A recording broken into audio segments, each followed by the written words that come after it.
Հայաստանում ածխաթթու գազի արտանետումների քանակով ամենաարագաճող ոլորտն էներգետիկան է։ Ոլորտին բաժին է ընկնում արտանետումների ընդհանուր ծավալի 67,1%-ը, տրանսպորտին բաժին է ընկնում CO2-ի արտանետումների 29,4%-ը։ Ենթադրենք Հայաստանում շահագործվում է մոտ 300,000 ավտոմեքենա, որից մոտ 160,000-ը որպես վառելիք օգտագործում է բենզին կամ դիզելային վառելիք, ինչի արդյունքում արտանետվում է բավականին տպավորիչ թիվ 720,000 տոննա CO2, վառելիքի ձեռքբերման համար ծախսում են բնակիչները կամ պետությունը 110 միլիարդ դրամ։ Մոտ 540,000 մեքենա շահագործում է բնական գազով, արտանետում է 250,000 տոննա CO2 և ծախսում է 150 միլիարդ դրամ։ Տրանսպորտի ոլորտում ջերմոցային գազերի արտանետումների նվազեցման նպատակով մեկնարկել է անցում էլեկտրական շարժունակությանը Հայաստանում ծրագիրը։ 3 տարի տևողությամբ ծրագիրն իրականացվում է գլոբալ էկոլոգիական հիմնադրամի ՄԱԿ-ի շրջակա միջավայրի ծրագրի ֆինանսավորմամբ, ինչպես նաև Հայաստանի Հանրապետության կառավարության համաֆինանսավորմամբ բնապահպանական ծրագրերի իրականացման գրասենյակ պետական հիմնարկի կողմից։ Մեր այսօրվա ծրագիրը միտված է բացահայտել այն բացերը, որը մենք ունենք ռազմավարության մեջ, եւ իհարկե բուն նպատակներից է խթան ստեղծել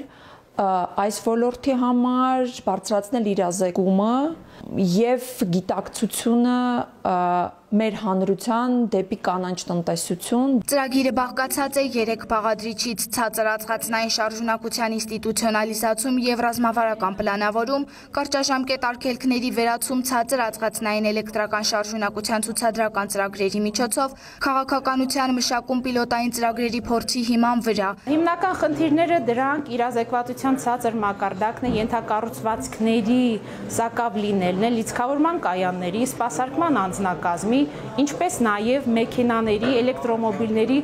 սկզբնական բարձր արժեք ունենալը։ Ոլորտում ծառացած խնդիրների լուծման եւ ծրագիրն ավելի արագ իրականացնելու համար համագործակցություն է ծավալվել նաև մասնավոր հատվածի հետ։ Այսպիսով ծրագիրը կխթանի ոչ միայն բնապահպանական, այլև տնտեսական խնդիրների լուծմանը։ Մեր գերակա խնդիրն է համատաբար ավանդական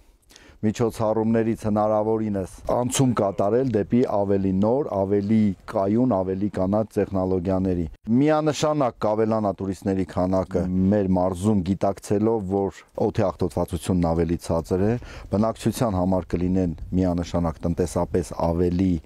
եկամտաբեր էլեկտրոմոբիլները։ Ծրագրով նախատեսվում է հիմք ստեղծել երկարաժամկետ հեռանկարում Հայաստանում էլեկտրական շարժունակության ոլորտի զարգացման համար, ապահովելով արդյունքների կայունությունը ծրագրի ավարտից հետո։ Սերինե Սերոբյան, Տիգրան Բարսեղյան, լուրերի համար։